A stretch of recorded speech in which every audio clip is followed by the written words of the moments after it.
Good morning, Jai Shri Krishna. Let's get started. Let's close the eyes, hands in Dhyan Mudra, back straight, relax shoulders. We will chant three long Omkars.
Om Shanti Shanti Shanti.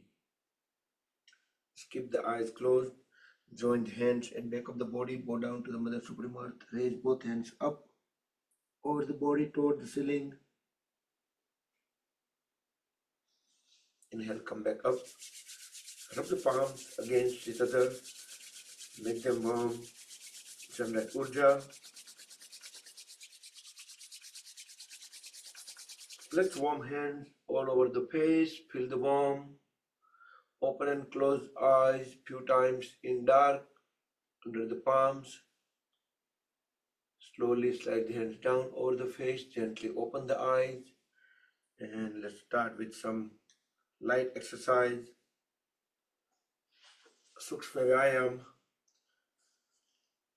Inhale, raise both hands up, stretch the whole body upward. Exhale, twist the upper body to the one side. Look back, align chin with the shoulder. Keep pushing the knee forward. Feel the stretches around the waist muscles and the lower back. Inhale, back to center. Exhale to the second side.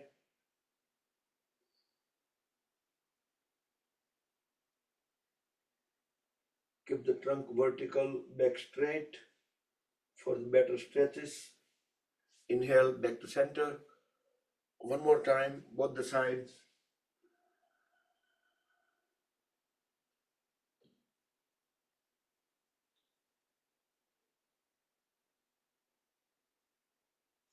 Come back and complete onto the second side.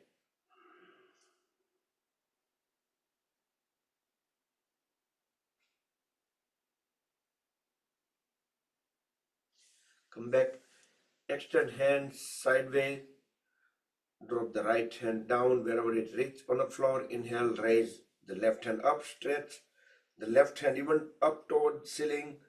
Exhale, bend towards right side, keep looking up into the ceiling. Make sure the knee stays down. If you are sitting in cross-leg posture in Padmasana, then no need to worry. Inhale, come back to center. Same thing to the second side. Push the right hand up. Exhale, bend towards right. Keep looking up into the ceiling. So in Padmasana, the knees automatically press down itself. Inhale, come back. We'll do one more time.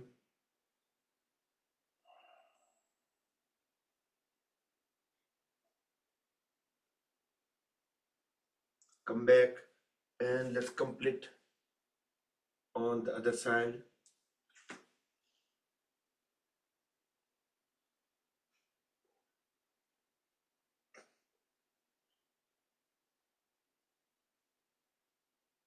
Come back and let's stand up.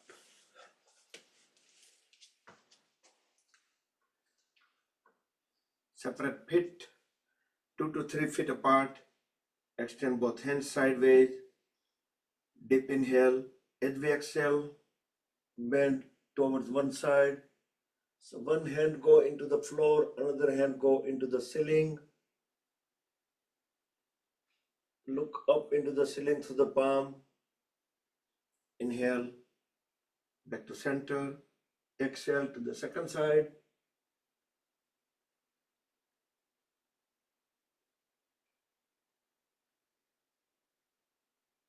Back to center. We'll do one more time.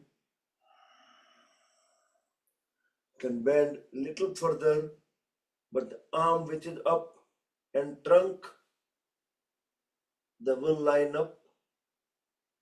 Come back and same way to the second side. Very slowly, should not jerk the body.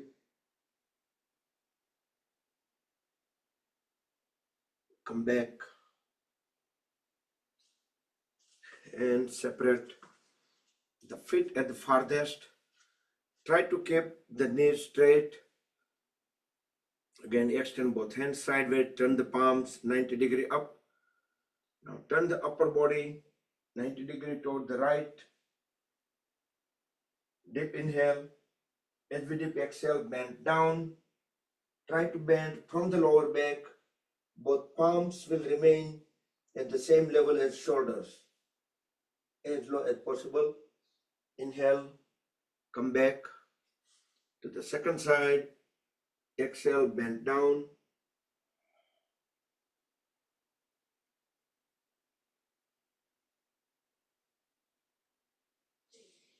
Inhale, come back. Now let's do the triangle pose. Keeping both hands sideways into the star position. Deep inhale. As we deep exhale, grab the left big toe with the right hand and raise the left hand up 90 degree. Look up into the ceiling to the left palm. Inhale. Back up into the star. Exhale to the second side.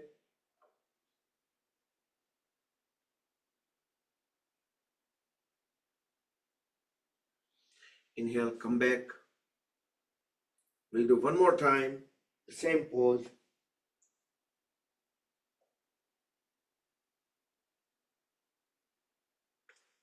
Inhale and complete onto the second side.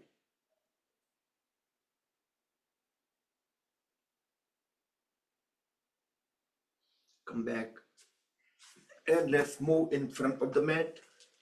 We'll start the music, mantras that follow the beats. And first two Surya Namaskars will be further warm up. That will be forward, backward bending, etc. Roll the shoulders back and down. And let's begin.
खगाय नमः।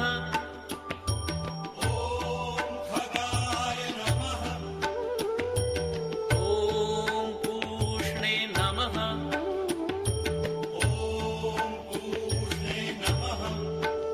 ॐ हिरण्यगर्भाय नमः।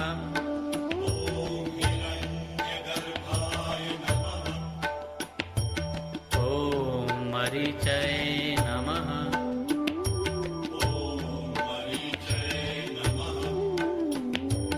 ॐ आदित्याय नमः।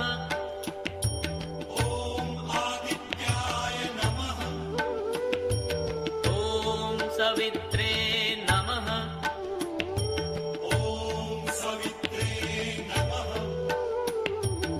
ॐ अर्काय नमः।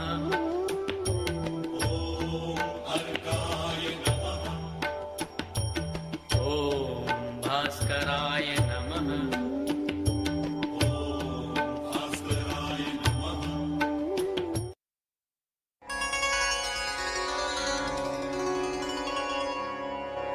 ॐ मित्राय नमः। ॐ रवये नमः। ॐ सूर्याय नमः। ॐ भानवे नमः। ॐ खगाय नमः। ॐ पूष्णे नमः। ॐ हिरण्यगर्भाय नमः। ॐ मरीचये नमः। ॐ आदित्याय नमः। ॐ सवित्रे नमः। ॐ अर्काय नमः। ॐ भास्कराय नमः। ॐ श्री सवितृ सूर्यनारायणाय नमः। ॐ मित्राय नमः। ॐ रवये नमः। ॐ सूर्याय नमः। ॐ भानवे नमः। ॐ खगाय नमः। ॐ पूष्णे नमः। ॐ हिरण्यगर्भाय नमः। ॐ मरीचये नमः। ॐ आदित्याय नमः। ॐ सवित्रे नमः। ॐ अर्काय नमः। ॐ भास्कराय नमः। ॐ श्री सवितृ सूर्यनारायणाय नमः। ॐ मित्राय नमः। ॐ रवये नमः। ॐ सूर्याय नमः। ॐ भानवे नमः। ॐ खगाय नमः। ॐ पूष्णे नमः। ॐ हिरण्यगर्भाय नमः। ॐ मरीचये नमः। ॐ आदित्याय नमः। ॐ सवित्रे नमः। ॐ अर्काय नमः। ॐ भास्कराय नमः। ॐ श्री सवितृ सूर्यनारायणाय नमः। ॐ मित्राय नमः। ॐ रवये नमः। ॐ सूर्याय नमः। ॐ भानवे नमः। ॐ खगाय नमः। ॐ पूष्णे नमः। ॐ हिरण्यगर्भाय नमः।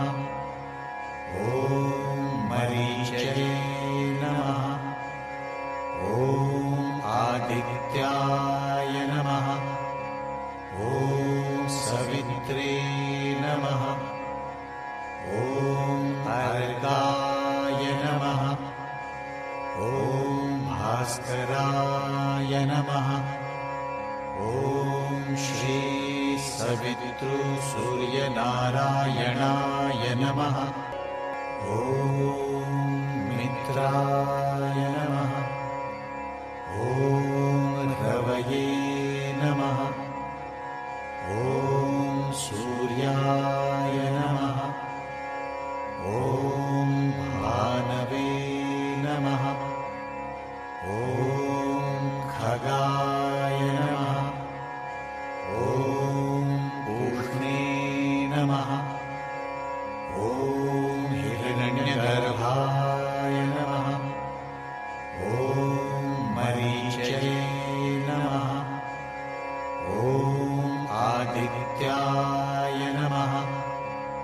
ॐ सवित्रे नमः।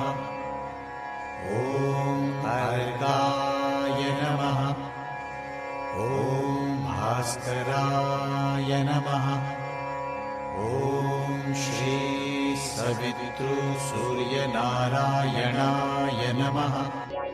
ॐ मित्राय नमः। ॐ रवये नमः। ॐ सूर्याय नमः। ॐ भानवे नमः। ॐ खगाय नमः। ॐ पूष्णे नमः। ॐ हिरण्यगर्भाय नमः। ॐ मरीचये नमः। ॐ आदित्याय नमः। ॐ सवित्रे नमः। ॐ अर्काय नमः। ॐ भास्कराय नमः। ॐ श्री सवितृसूर्यनारायणाय नमः। ॐ मित्राय नमः। ॐ रवये नमः। ॐ सूर्याय नमः। ॐ भानवे नमः।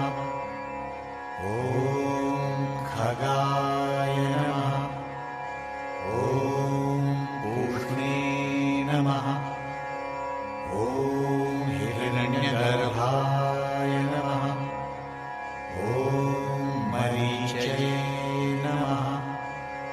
ॐ आदित्याय नमः।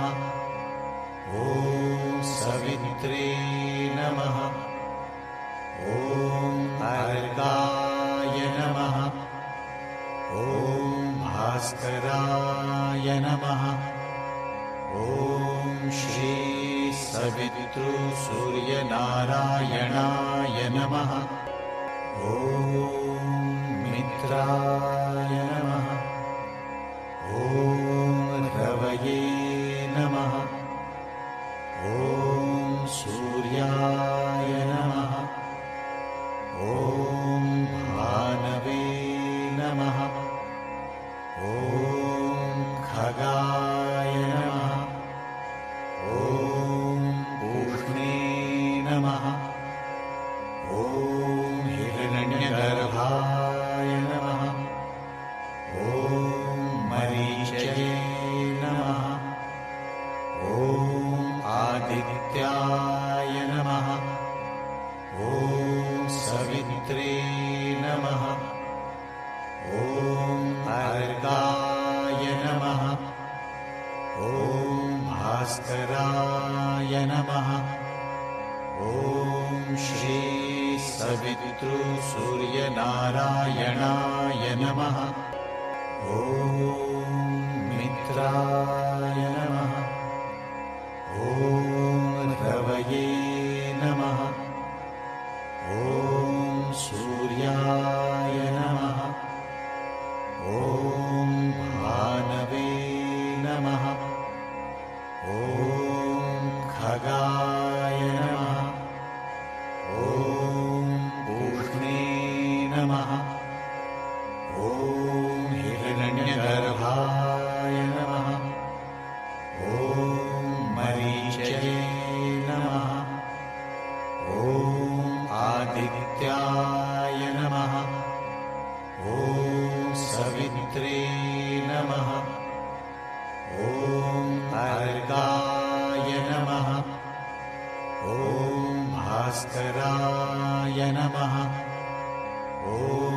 श्री सवितृसूर्यनारायणाय नमः। ॐ मित्राय नमः। ॐ रवये नमः। ॐ सूर्याय नमः। ॐ भानवे नमः। ॐ खगाय नमः। ॐ पूष्णे नमः।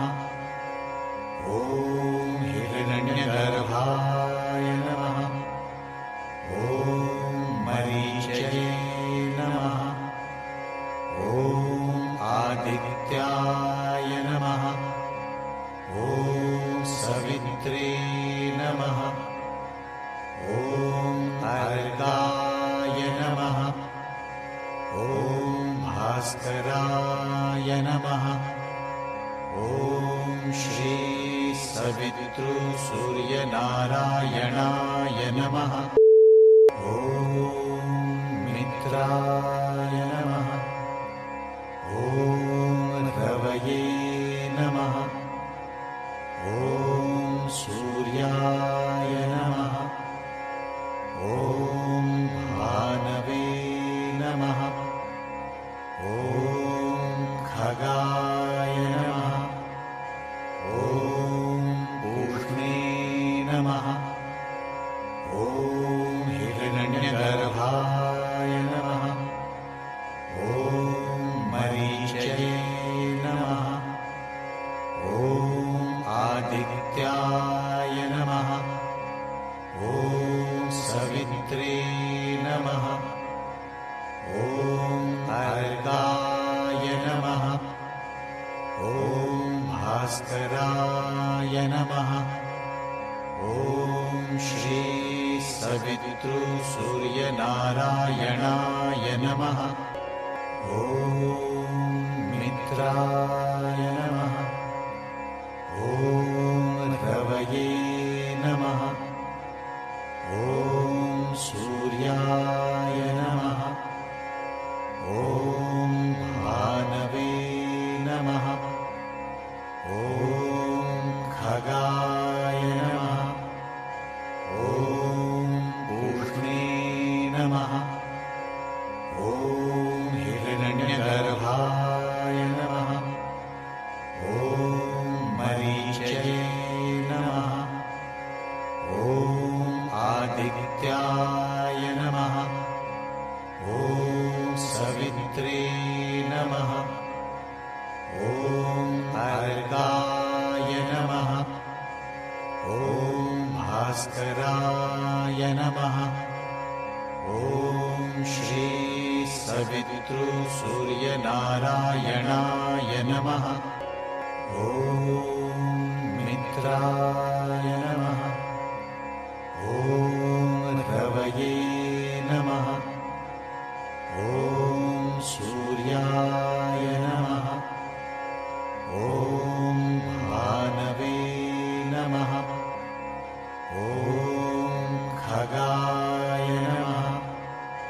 ॐ पूष्णे नमः। ॐ हिरण्यगर्भाय नमः। ॐ मरीचये नमः। ॐ आदित्याय नमः। ॐ सवित्रे नमः। ॐ अर्गाय नमः। ॐ भास्कराय नमः। ॐ श्री सवितृसूर्यनारायणाय नमः। ॐ मित्राय नमः।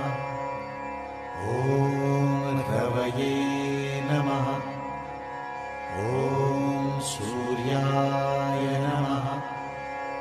ॐ भानवे नमः। ॐ खगाय नमः। ॐ पूष्णे नमः। ॐ हिरण्यगर्भाय नमः। ॐ मरीचये नमः। ॐ आदित्याय नमः। ॐ सवित्रे नमः। ॐ अर्काय नमः। ॐ भास्कराय नमः। ॐ श्री सवितृसूर्यनारायणाय नमः। ॐ मित्राय नमः। ॐ रवये नमः। ॐ सूर्याय नमः। ॐ भानवे नमः। ॐ खगाय नमः। ॐ पूष्णे नमः। ॐ हिरण्यगर्भाय नमः। ॐ मरीचये नमः। ॐ आदित्याय नमः। ॐ सवित्रे नमः। ॐ अर्काय नमः। ॐ भास्कराय नमः। ॐ श्री सवितृसूर्यनारायणाय नमः।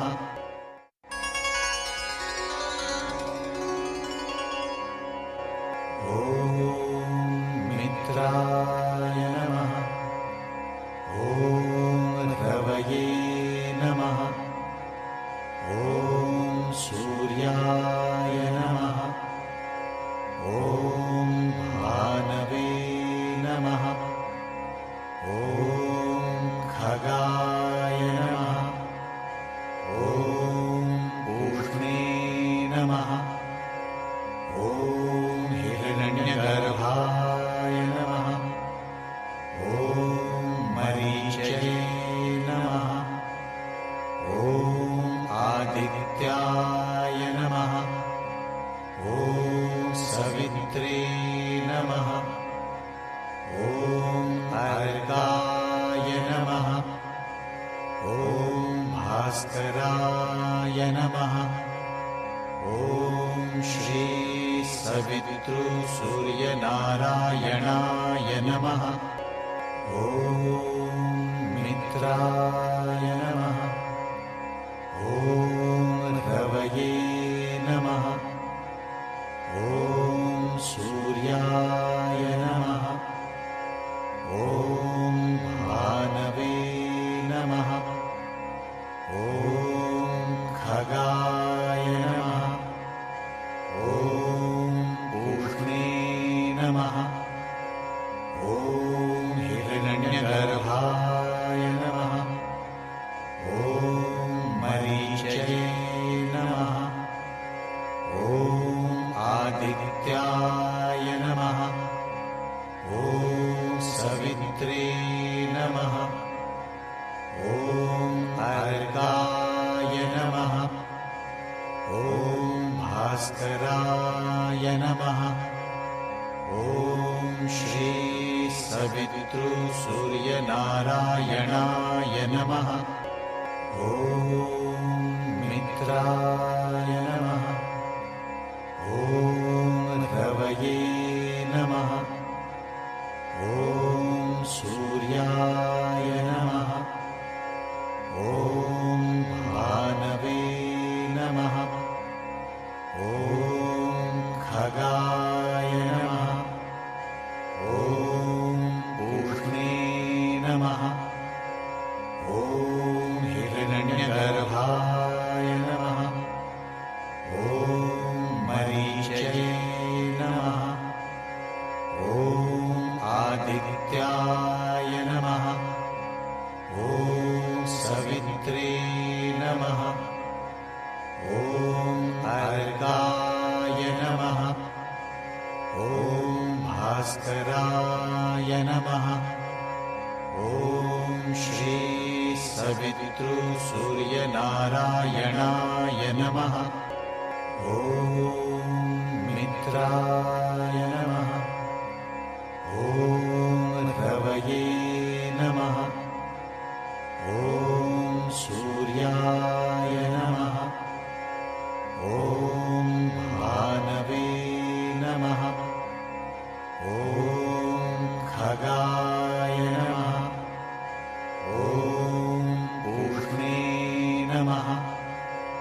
ॐ हिरण्यगर्भाय नमः।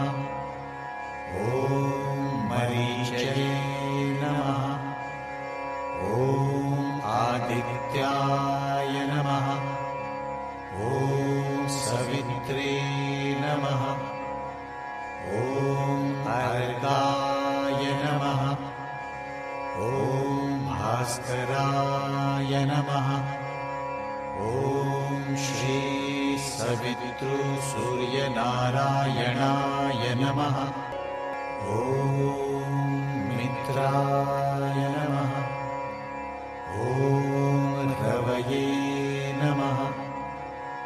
ॐ सूर्याय नमः।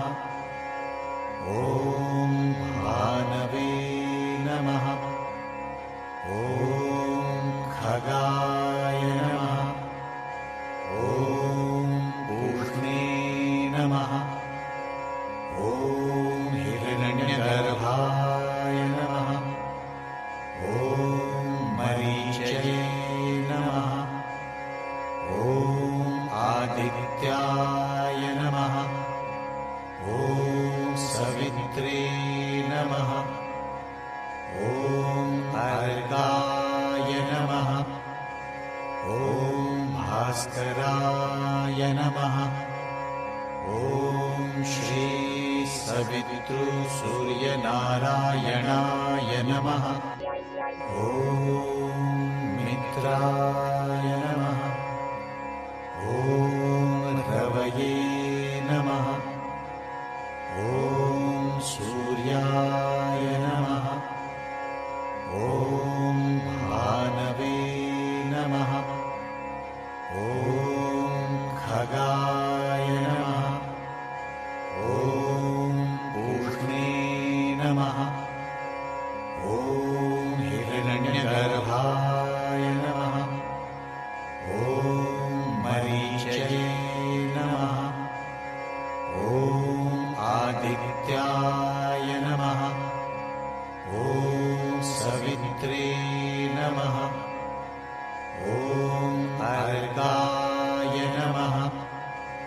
ॐ भास्कराय नमः। ॐ श्री सवितृसूर्यनारायणाय नमः। ॐ मित्राय नमः। ॐ रवये नमः। ॐ सूर्याय नमः। ॐ भानवे नमः। ॐ खगाय नमः। ॐ पूष्णे नमः। ॐ हिरण्यगर्भाय नमः। ॐ मरीचये नमः। ॐ आदित्याय नमः। ॐ सवित्रे नमः। ॐ अर्काय नमः। ॐ भास्कराय नमः। ॐ श्री सवितृसूर्यनारायणाय नमः। ॐ मित्राय नमः। ॐ रवये नमः। ॐ सूर्याय नमः। ॐ भानवे नमः। ॐ खगाय नमः। ॐ पूष्णे नमः। ॐ हिरण्यगर्भाय नमः। ॐ मरीचये नमः। ॐ आदित्याय नमः। ॐ सवित्रे नमः। ॐ अर्काय नमः। ॐ भास्कराय नमः। ॐ श्री सवितृसूर्यनारायणाय नमः। ॐ मित्राय नमः। ॐ रवये नमः। ॐ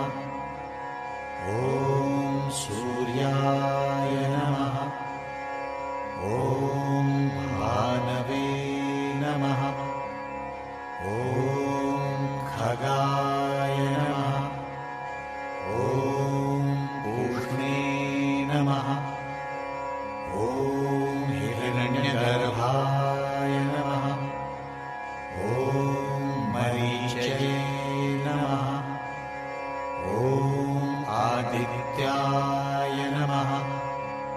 ॐ सवित्रे नमः। ॐ अर्काय नमः। ॐ भास्कराय नमः। ॐ श्री सवितृसूर्यनारायणाय नमः। ॐ मित्राय नमः। ॐ रवये नमः। ॐ सूर्याय नमः। ॐ भानवे नमः। ॐ खगाय नमः। ॐ पूष्णे नमः। ॐ हिरण्यगर्भाय नमः। ॐ मरीचये नमः। ॐ आदित्याय नमः। ॐ सवित्रे नमः। ॐ अर्काय नमः। ॐ भास्कराय नमः। ॐ श्री सवितृसूर्यनारायणाय नमः। ॐ मित्राय नमः। ॐ रवये नमः। ॐ सूर्याय नमः। ॐ भानवे नमः। ॐ खगाय नमः। ॐ पूष्णे नमः। ॐ हिरण्यगर्भाय नमः। ॐ मरीचये नमः। ॐ आदित्याय नमः। ॐ सवित्रे नमः। ॐ अर्काय नमः। ॐ भास्कराय नमः। ॐ श्री सवितृसूर्यनारायणाय नमः। ॐ मित्राय नमः। ॐ रवये नमः। ॐ सूर्याय नमः। ॐ भानवे नमः। ॐ खगाय नमः। ॐ पूष्णे नमः। ॐ हिरण्यगर्भाय नमः। ॐ मरीचये नमः। ॐ आदित्याय नमः। ॐ सवित्रे नमः। ॐ अर्काय नमः। ॐ भास्कराय नमः। ॐ श्री सवितृसूर्यनारायणाय नमः। ॐ मित्राय नमः। ॐ रवये नमः। ॐ सूर्याय नमः। ॐ भानवे नमः। ॐ खगाय नमः। ॐ पूष्णे नमः। ॐ हिरण्यगर्भाय नमः। ॐ मरीचये नमः। ॐ आदित्याय नमः। ॐ सवित्रे नमः। ॐ अर्काय नमः। ॐ भास्कराय नमः। ॐ श्री सवितृसूर्यनारायणाय नमः।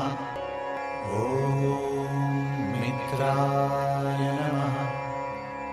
ॐ रवये नमः। ॐ सूर्याय नमः। ॐ भानवे नमः। ॐ खगाय नमः ॐ पूष्णे नमः ॐ हिरण्यगर्भाय नमः ॐ मरीचये नमः ॐ आदित्याय नमः ॐ सवित्रे नमः ॐ अर्काय नमः ॐ भास्कराय नमः ॐ श्री सवितृसूर्यनारायणाय नमः ॐ मित्राय नमः ॐ रवये नमः ॐ सूर्याय नमः ॐ भानवे नमः ॐ खगाय नमः ॐ पूष्णे नमः ॐ हिरण्यगर्भाय नमः ॐ मरीचये नमः ॐ आदित्याय नमः ॐ सवित्रे नमः ॐ अर्काय नमः ॐ भास्कराय नमः ॐ श्री सवितृसूर्यनारायणाय नमः Hari Om, Hari Om, Hari Om. Good morning, Jai Shri Krishna. Let's shake up the feet, thighs, hands, legs, whichever way you want, generating more activity within the body, more blood circulations, more heartbeat, more pulse.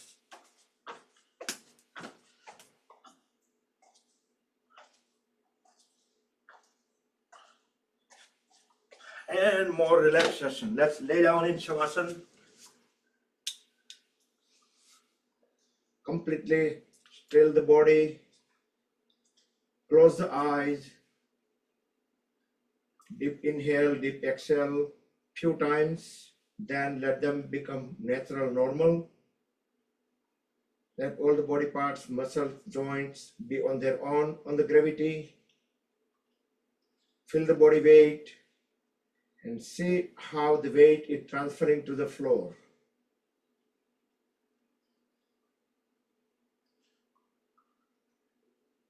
Let's scan the body internally with our 100% awareness, moving body part by body part from head to toes and toes to the head.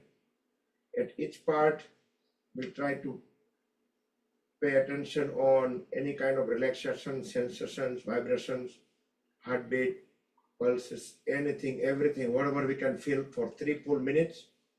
And time starts now.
Last 10 seconds just to bring the awareness back to the head area if you haven't yet already.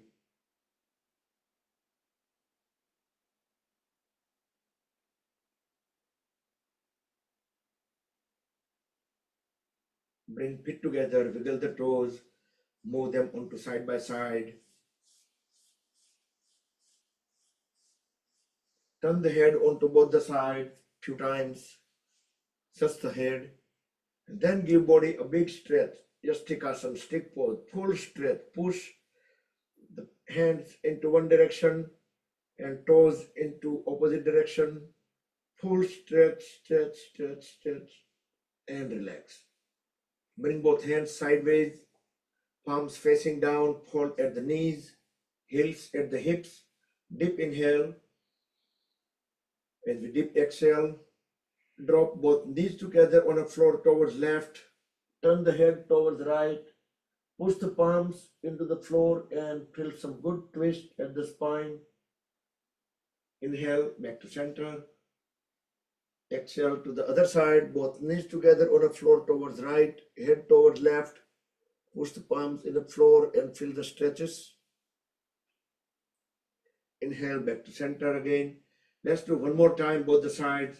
Knees on left, head on right. Come back and finally drop knees towards right, head towards left for a few seconds. And bring the whole upper body towards right. Stay on right for 2 more breaths in and out.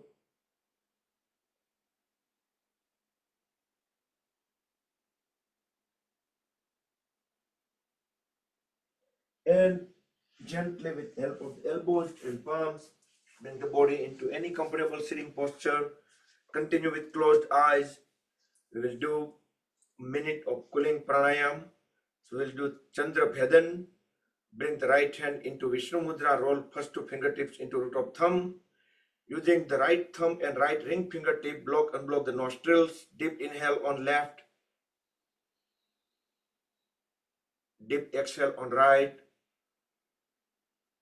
Then again inhale on left. So left to right only, one way.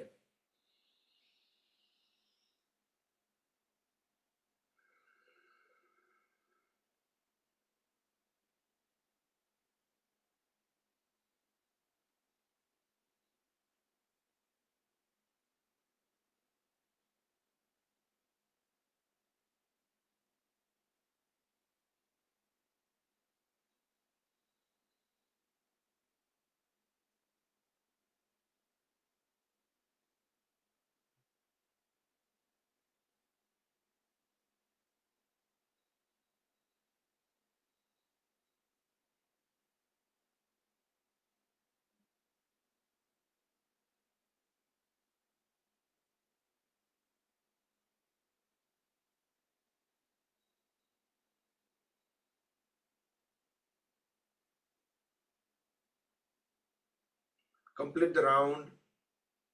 When you breathe out on right, then inhale, exhale normal. Bring both hands into Dhyan Mudra. Keep the back straight.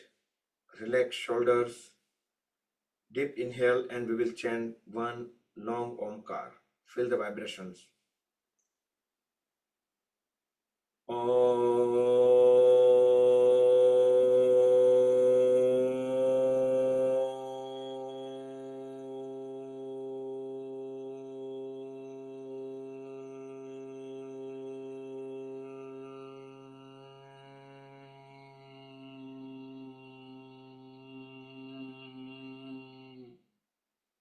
Om Shanti Shanti Shanti.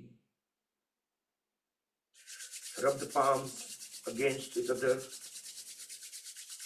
Make them warm. Generate urja. Let's warm hands all over the face. Feel the warm. Move the palms over the eyes. Gently massage the eyelids. Make cup of the palms over the eyes and blink the eyes few times in dark. Spread the fingers apart. Slide the hands over the face, gently open the eyes. Rub the palms one more time.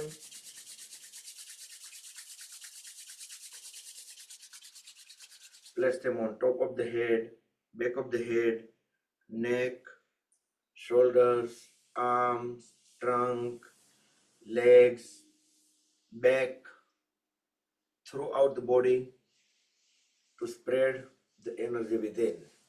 Hari Om Tat Sat Shri Gurubhyo Namaha.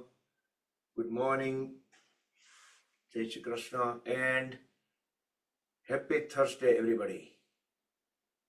I'm going to let you guys unmute. We'll say hi and bye and we'll leave. All right. So, Rakshaben, Jai Shri Krishna after a long Jai time. Shri Krishna, everyone.